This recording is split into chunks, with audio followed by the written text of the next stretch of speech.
श्री स्वामी समर्थ। वटपौर्णिमा 2024 नेमकी तारीख आणि शुभ मुहूर्त। अखंड सौभाग्यासाठी आणि पतीच्या दीर्घायुष्यासाठी महिला दरवर्षी वटसावित्री व्रत करतात। यावर्षी 21 जून रोजी शुक्रवारी वटपौर्णिमेचा उपवास ठेवण्यात येणार आहे।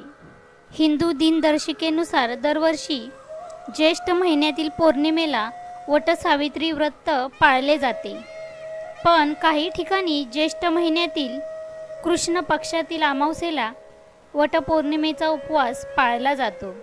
वटपौर्णिमेच्या दिवशी सुवासिनी उपवास करत वडाच्या झाडाची पूजा करून आपल्या पतीच्या दीर्घायुष्यासाठी प्रार्थना करतात। वटसावित्रीचे व्रत ज्येष्ठ महिन्यातील अमावस्या आणि पौर्णिमेच्या दिवशी पाळले जाते।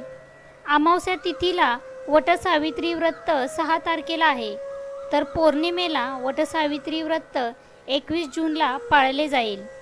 उत्तर प्रदेश, दिल्ली, मध्य प्रदेश, हरियाणा आणि पंजाबमध्ये अमावस्या तिथीला वटसावित्री व्रत पाळले जाते।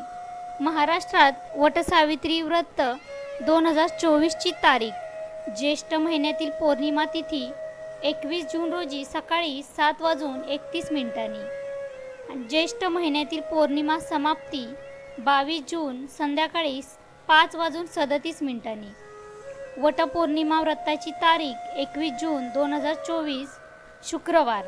वटसावित्री व्रताचे फायदे। धार्मिक मान्यतेनुसार वटवृक्षाच्या खोडात विष्णू, मुळात ब्रह्मा आणि फांद्यात शिव विराजमान असतात। तसेच वडाच्या झाडाच्या बऱ्याच फांद्यांना पारंब्या असतात। यालाच सावित्री मातेचं रूप मानलं गेलं आहे। त्यामुळे वटवृक्षाची पूजा केल्याने देवाचे आशीर्वाद लाभतात असे मानले जाते। वटसावित्रीच्या व्रताच्या दिवशी महिला सकाळी पवित्र स्नान करावे। पवित्र स्नान शरीर आणि मन दोन्ही शुद्ध करण्यासाठी मानले जाते। हिंदू धर्मामध्ये पिवळा रंग अतिशय शुभ मानला जातो। वटपौर्णिमेच्या दिवशी तुम्ही स्वतःसाठी पिवळी रेशमी साडी निवडू शकता।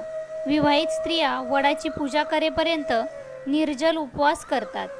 विवाहित महिला नवीन कपडे परिधान करतात, लक्षवेधी दागिने परिधान करतात आणि त्यांच्या कपाळाला सिंदूर लावतात। स्त्रिया वटवृक्षाला अन्न, फुले आणि पाणी देऊन पूजा करतात आणि प्रार्थना करतात। त्या झाडाची परिक्रमा करतात।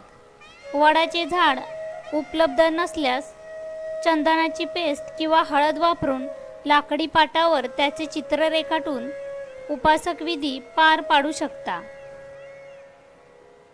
आपल्याला आमचा व्हिडिओ आवडल्यास लाईक, शेअर आणि सबस्क्राईब नक्की करा।